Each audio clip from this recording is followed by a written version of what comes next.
Sobat Maestro, sesaat lagi kita akan bersama-sama mengikuti program inspirasi dalam 25 menit bersama Bapak Ronald Kumoal dari BNB, Bless and Be Blessing Consulting di Bandung.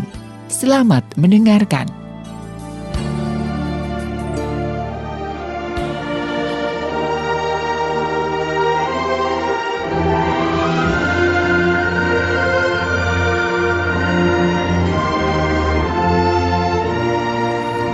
...92,5 Maestro FM House with the Sound. Berjumpa lagi bersama program Inspirasi dalam 25 menit.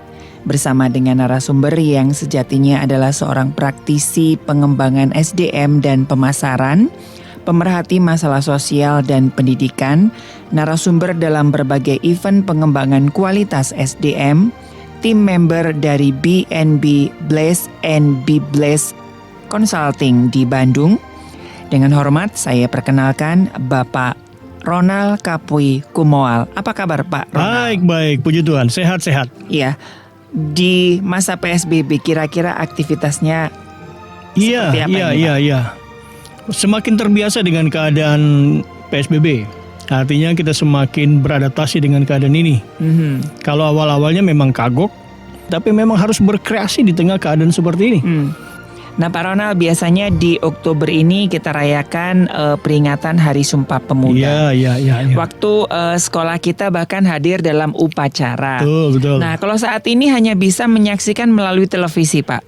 Nah dalam saat-saat seperti ini ketika Sumpah Pemuda dibacakan, apa yang Pak Ronald rasakan Pak? Iya, ini agak pribadi ya. Punten ya, saya memang bangga dengan masa lalu saya yang kebetulan pernah menjadi paskibra ya. Walaupun di tingkat provinsi. Saya juga pernah zaman dulu itu disebut pendidikan P4 ya. Pola 1 bulan.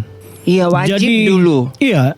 Tapi ini spesial program karena selama 1 bulan kami di Cibubur itu itu membahas, menggeluti, berdiskusi soal Sumpah Pemuda, soal Pancasila dan soal Persatuan Indonesia. Wawasan Nusantara. Wawasan Nusantara. Ya, wah itu luar biasa pengalaman.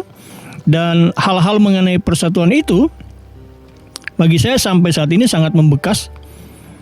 Jadi kalau mendengar ikrar Sumpah Pemuda walaupun melalui audio, apalagi kalau lihat tayangan televisi, memang agak merinding ya. Bergidik. Dan terus terang saja sama seperti orang lain saya kira, terusik semangat satu nusa, satu bangsa, satu bahasa. Nah kemudian yang saya rasa lebih penting adalah setiap kita merayakan Sumpah Pemuda itu kan kesempatan Mas Ari. Saya menganggap itu adalah kesempatan untuk mengingat. Nah ini yang penting, untuk mengingat bahwa awalnya memang kita tidak bersatu. Sejarah mencatat begitu ya. Kita jadi bulan-bulanan politik adu domba. David et Impera waktu itu ya.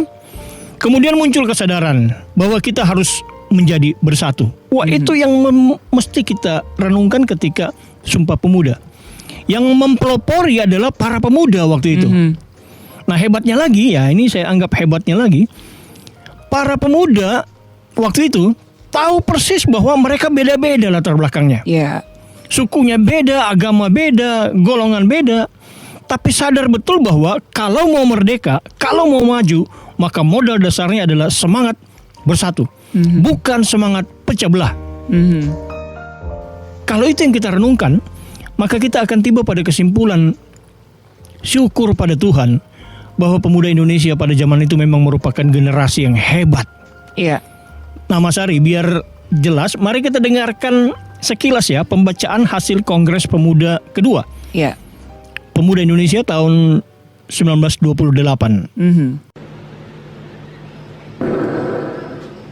Putusan Kongres Pemuda Indonesia kedua. Kerapatan Pemuda-Pemuda Indonesia yang diadakan oleh perkumpulan-perkumpulan pemuda Indonesia yang berdasarkan kebangsaan dengan namanya Yong Java, Yong Sumatera, Pemuda Sumatera, Pemuda Indonesia, Sekar Rukun, Yong Islamic Bond, Yong Badas Bond, Yong Celebes, Pemuda kaum Betawi dan Perhimpunan Pelajar-Pelajar Indonesia membuka rapat pada tanggal 27 sampai 28 Oktober di negeri Jakarta. Sesudahnya mendengar pidato-pidato dan pembicaraan yang diadakan di dalam kerapatan tadi, sesudah menimbang segala isi pidato-pidato dan pembicaraan ini, kerapatan lalu mengambil putusan. Pertama, kami putra dan putri Indonesia mengaku bertumpah darah yang satu, tanah Indonesia. Kedua,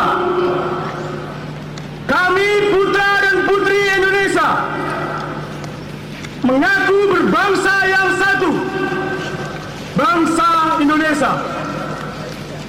Ketiga, kami putra dan putri Indonesia menjunjung bahasa persatuan, bahasa Indonesia. Nah, Pak Wah, Ronald, luar biasa ya itu Iya.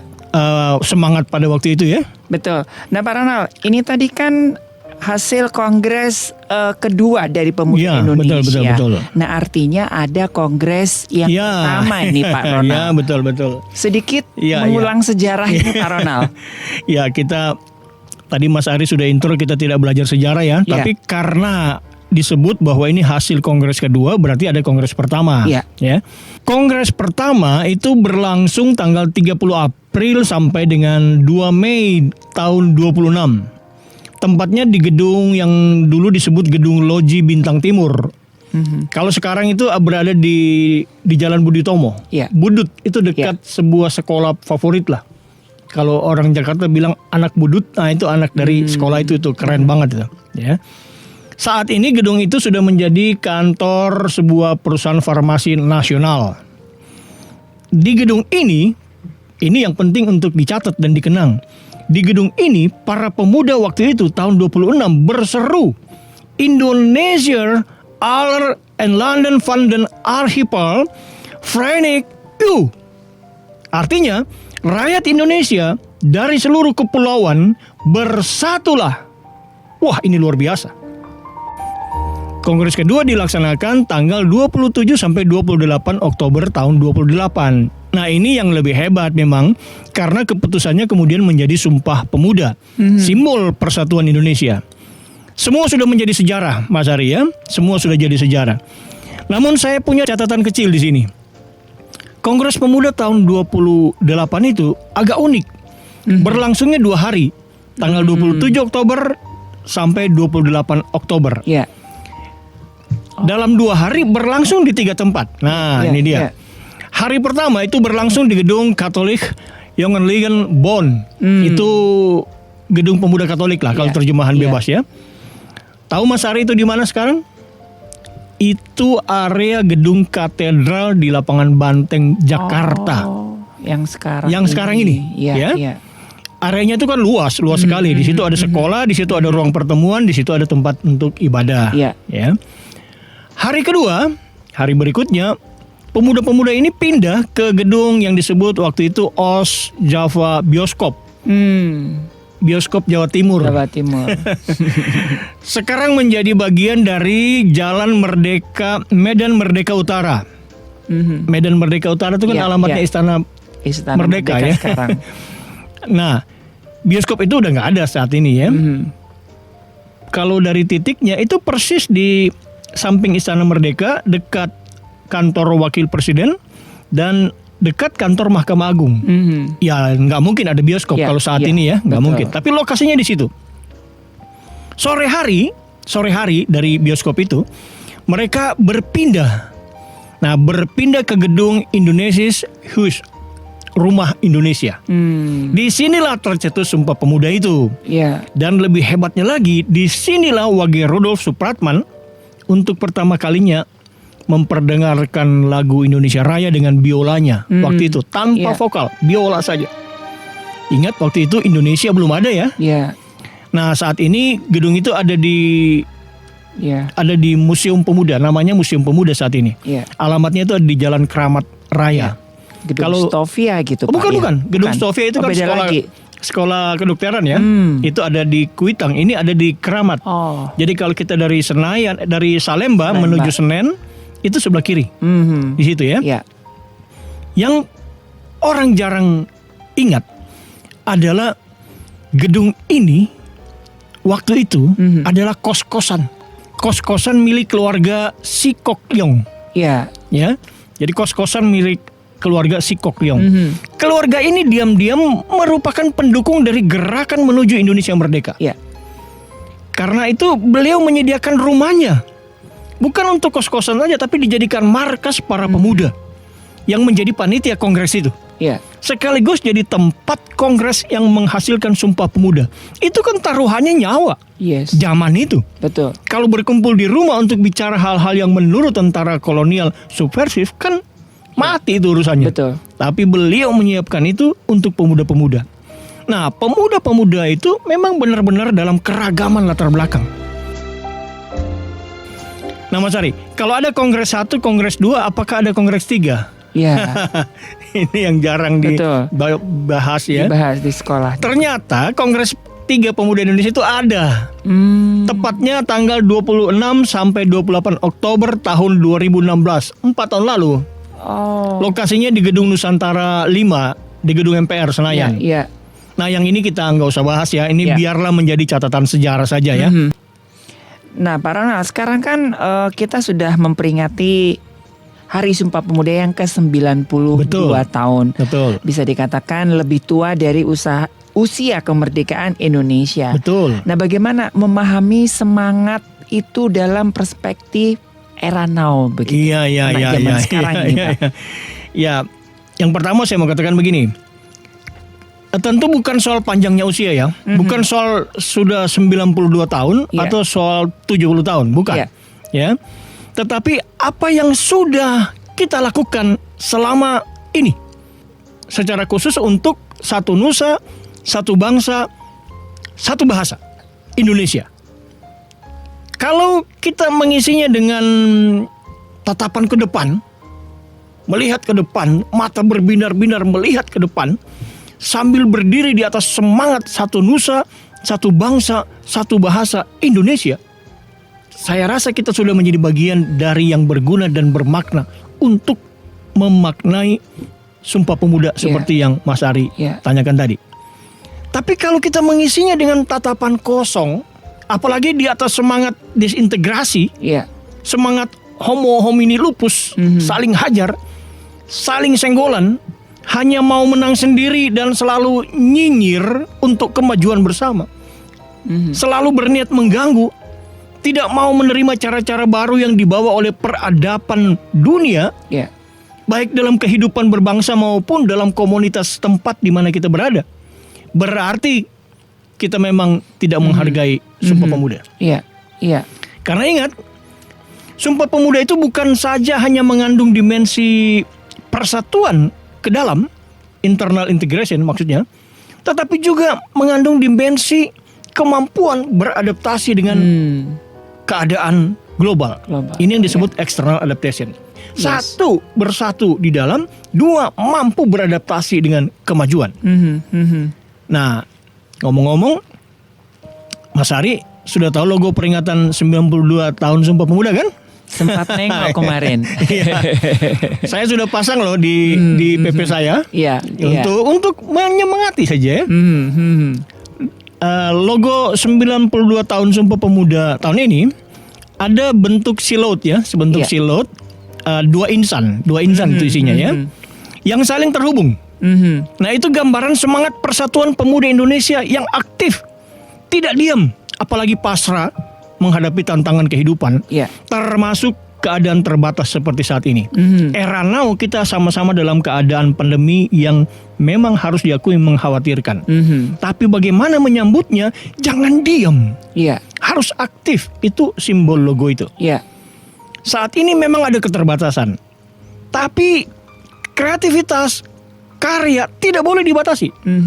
Apalagi dibatasi oleh diri sendiri. Ini ironi. Sayang ya. Iya. Nah, Dalam logo itu juga kan ada paduan warna yang beragam, ya. Betul. Itu gambaran keberagaman Indonesia, keberagaman suku, keberagaman agama, ras dan bahasa. Dan yang lebih luar biasa, di bawahnya ada tagline. Ya. Bersatu dan bangkit. Keren abis lah. Ya. Pesan ini memang millennial style menurut saya, gayanya agak milenial, tetapi masih bisa dipahami oleh multi generasi, ya. Iya. Demikian Mas Ari. Iya. Nah, Pak Ronald, sekarang ini kan dalam masa COVID-19 ya, dan upacara Sumpah Pemuda otomatis ditiadakan dengan alasan kesehatan nih Pak. Iya, betul. Lalu bagaimana kita bisa menanamkan semangat Sumpah Pemuda tanpa upacara, Tanpa Pak? upacara ya. Iya, karena kan ada di situ, Pak. Upacara merupakan salah satu media efektif ya. Untuk menyampaikan pesan-pesan persatuan atau pesan apapun yang ingin disampaikan oleh manajemen ya. Upacara itu media efektif. Pandemi ini telah membuka mata hati, buka mata batin kita bahwa selalu ada alternatif. Selalu ada jalan keluar yang lebih baik. Dengan catatan kita mau berkreasi, mau menemukan cara-cara baru. Kalau tidak mau menemukan cara-cara baru ya kita terlibas dalam pandemi seperti saat ini. Nah, bagaimana menanamkan semangat Sumpah Pemuda? Selain melalui cara-cara konservatif seperti ceramah, arahan, spanduk atau media outdoor lainnya, saat ini kan semakin kreatif cara-cara yang dilakukan. Yang sederhana saja. Biasanya pada hari-hari tertentu ya, kita saling menyapa di media sosial. Katakanlah selamat pagi, selamat sore, selamat hari raya, selamat ulang tahun, itu biasa ya. Maka dalam rangka Sumpah Pemuda, cobalah, ayo Sobat Maestro sekalian, dalam rangka Sumpah Pemuda, cobalah untuk saling menyapa dalam bahasa-bahasa yang menguatkan semangat persatuan. Semangat satu nusa, satu bangsa, satu bahasa Indonesia. Tadi pagi, saya baru posting ke beberapa grup WhatsApp, media sosial saya, bahkan dari kemarin, isinya sederhana saja. Satu nusa, satu bangsa, satu bahasa Indonesia. Salam sehat, Ronald Kumawal. Nah, yang lain silahkan saja. Ini era kreatif ya. Ini momen untuk saling menguatkan, saling menyerukan semangat untuk maju. Di atas kesadaran, nah ini garis bawahnya. Di atas kesadaran bahwa kita memang harus bersatu. Jangan bercerai, jangan saling menjatuhkan. Apalagi di saat-saat seperti ini kita bersama-sama berada dalam keadaan mengalami pandemik yang membuat kita tidak punya pilihan selain daripada semakin bersatu, semakin kreatif, semakin maju, semakin tertib dalam hal-hal yang sifatnya kesehatan bersama. Demikian Mas Ari ya. Nah, Pak Ronald, dalam Sumpah Pemuda yang ke-92 kan ada temanya bersatu dan bangkit. Bagaimana Pak memaknai hal ini, Pak Ronald? Saya jadi teringat narasi kekuatan daripada kata dan, D-A-N. Nah, maksud saya begini. Dalam hal-hal tertentu, kadang-kadang kita berhadapan dengan pilihan. Ini atau itu. Yang merah atau putih. Normal-normal saja. Ternyata, dalam manajemen modern yang kekinian, kita semakin diperkenalkan dengan pilihan kedua, yaitu ini dan itu. Misalnya begini, kita pasti paham bahwa bersatu adalah keniscayaan kalau kita mau menjadi kuat. Tidak pernah ada yang kuat kalau tidak bersatu. Dalam keadaan terbatas seperti ini, semua anggota tim Mas Ari, dimanapun, termasuk di tempat ini, diminta untuk bersatu. Jangan saling berseteru, jangan saling cari kesalahan. Harus mengintegrasikan dirinya dalam kesatuan. Kalau tidak, tercecer sendiri. Nah, di satu sisi, bangkit, itu kan kata-kata dalam tema ini. Bangkit adalah pilihan yang menurut saya, pilihan satu-satunya di saat kita sedang terpuruk. Termasuk seperti saat ini. Akuilah, Sobat Maestro dimanapun berada, saya pun juga, Mas Ari pun juga, akuilah. Tidak usah malu-malu. Mengakui bahwa saat ini kita terpuruk. Pendapatan berkurang. kesempatan berkurang, akselerasi berkurang, semua berkurang. Apakah kita diam dan lesu? Tentu tidak. Harus bangkit. Cuma itu pilihannya. Harus bangkit. Maka saling mengingatkanlah rekan kerja, ayo bangkit. Jangan bermuram nurja. Nah, dalam keadaan seperti ini, pilihannya bukan mana yang lebih penting, bersatu atau bangkit. Pilihan terbaik adalah bersatu dan bangkit. Itu yang saya maksud dengan kekuatan daripada kata dan. Iya. Satu sinergi ya. Iya. Oke. Nah, Pak Ronald, Indonesia ini kan adalah negara kepulauan terbesar di dunia yang tetap utuh, begitu ya Pak ya. Betul. Nah, sedangkan tidak sedikit bangsa yang majemuk di dunia ini yang kemudian pecah menjadi beberapa negara.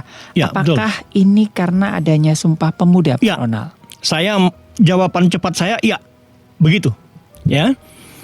Kalau tidak ada Sumpah Pemuda, kita tidak punya referensi kuat untuk mengatakan bahwa bersatu kita teguh, bercerai kita runtuh. Nah, kalau kembali ke pertanyaan Mas Ari tadi, tidak sedikit bangsa majemuk di dunia yang kemudian menjadi pecah. Ya, ini pertanyaan besar ya. Seperti diketahui, saat ini kan di Timur Tengah belum juga reda. Ya. Afrika bagian utara juga belum reda. Asia semenanjung Korea juga demikian. Ya. Dampak-dampaknya kan ke Indonesia juga. Yang terbaru di Eropa Timur pun terjadi lagi perang antar negara, sengketa perbatasan. Sejarah membuktikan bahwa pertikaian seperti itulah yang biasanya berujung dengan perpecahan bangsa, bahkan kehancuran peradaban. Saya ingat ada buku yang ditulis Arnold Toynbee, judulnya menarik. A Study of History. Buku itu mengeksplorasi jatuhnya 28 peradaban yang berbeda di dunia. Salah satu kesimpulannya bilang begini. Ini yang menarik. Katanya, matinya peradaban besar, matinya sebuah bangsa besar bukan karena dibunuh, tapi mereka mencabut nyawanya sendiri. Artinya ulah orang-orang itu sendirilah yang membuat terjadinya perpecahan, atau sebaliknya yang membuat terjadinya persatuan. Nah, di sini saya menjadi semakin yakin bahwa otoritas sebuah negara, pemerintahan lah katakanlah, otoritas sebuah manajemen, pimpinan lah katakanlah, selalu akan bertindak keras kalau bertemu dengan oknum atau siapapun juga dalam organisasi yang suka mengganggu persatuan. Kadang-kadang negara atau manajemen dituduh represif, dituduh arogan, ya. Tetapi bercermin dari A Study of History, saya kira ada benarnya. Kalau pemerintahan atau pemegang otoritas bertindak keras untuk menjaga persatuan dimanapun, karena sejarah membuktikan itu mahal sekali. Ya, contoh ringan saja, pelatih olahraga, ya, pelatih paduan suara, manajer unit, ya, pimpinan grup-grup tertentu. Kalau melihat ada yang ganggu persatuan, mereka marah. Karena pengalaman sejarah sudah mengatakan bahwa terganggunya persatuan itu mahal sekali.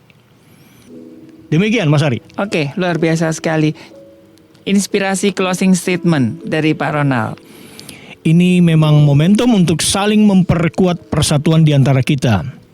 Persatuan sebagai sesama warga negara Indonesia. Sejarah bangsa Indonesia sudah sangat jernih pelajarannya, bahwa perbedaan itu selalu ada.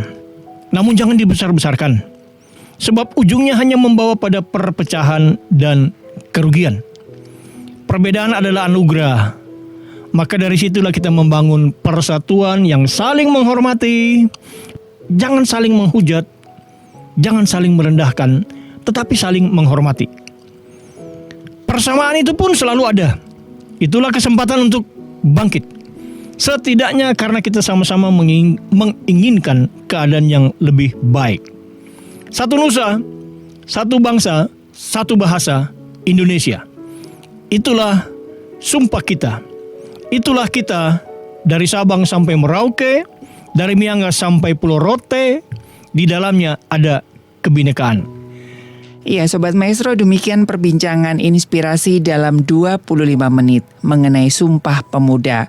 Bersama Bapak Ronald Kapui Kumoal, kami tidak bermaksud menggurui, namun hanya sekedar berbagi kebaikan agar hidup lebih bersatu, berguna dan bermakna, lebih maju sambil tidak melupakan latar belakang sejarah yang terbukti sudah membesarkan kita sebagai Indonesia.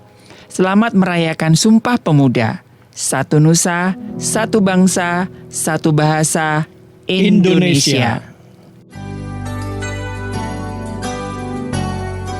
Sobat Maestro, Anda baru saja mengikuti program Inspirasi dalam 25 menit bersama Bapak Ronald Kumoal dari BNB, Bless and Be Blessing Consulting di Bandung. Terima kasih atas kebersamaan Anda.